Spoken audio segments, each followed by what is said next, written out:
welcome sa aking vlog. Ayan, dito na ako sa Butalid Farm. So ayan yung kubo na yan. Ayan, kubo.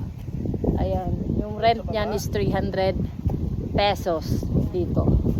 Ayan, may nandun din yung kubo na yon. Ayan. Cottage 500. Pero yung entrance fee dito is 50 pesos. 50 pesos. Ayan, nakikita nyo yan. Yung nandun is yung Lawakan Park. Pwede doon mag-boating. Malapit lang dito sa Butalid Farm. So first time ko makarating dito sa Butalid Farm. O ayan, dinayo pa namin ang layo. Galing sa amin. Nakita nyo overlooking view. Ganda. So ayan, may mga cottage din na pwedeng rentahan. Ayun, yun yung kasama namin. Tour guide namin. Ayan, kung gusto mo ng forever, pwede dito. Pa-picture ka lang. Oy, ganda oh. Eto. Ha? Ayan. 500 pesos yung rent, malaking cottage na yan. Ito, kung gusto mo maging bulaklak, pwede ka na rin pumasok dito. Ha? Ganda. Ay, may binibenta pala dito yung mga talong na ito. Marami dito. Sa baba. Ayan, sa baba. Talungan doon.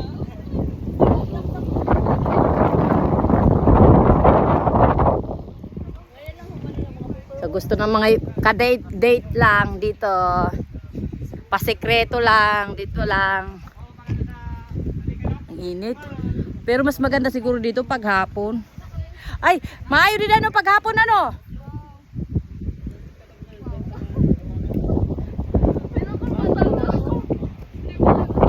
Babe, ganda.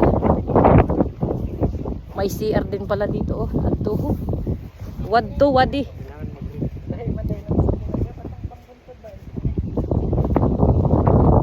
Ayun ang CR nila.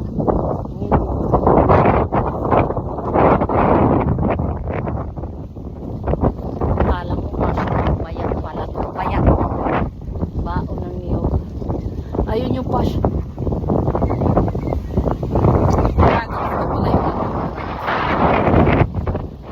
Grabe ang lawak ng pastuhan.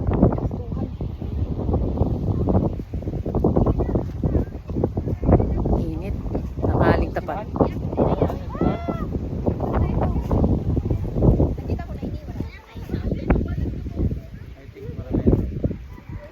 Ay.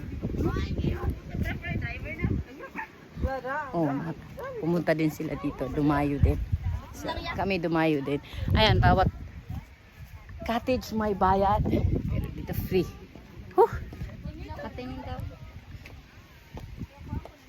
Ayan yung mga kasama namin. Ayun lang.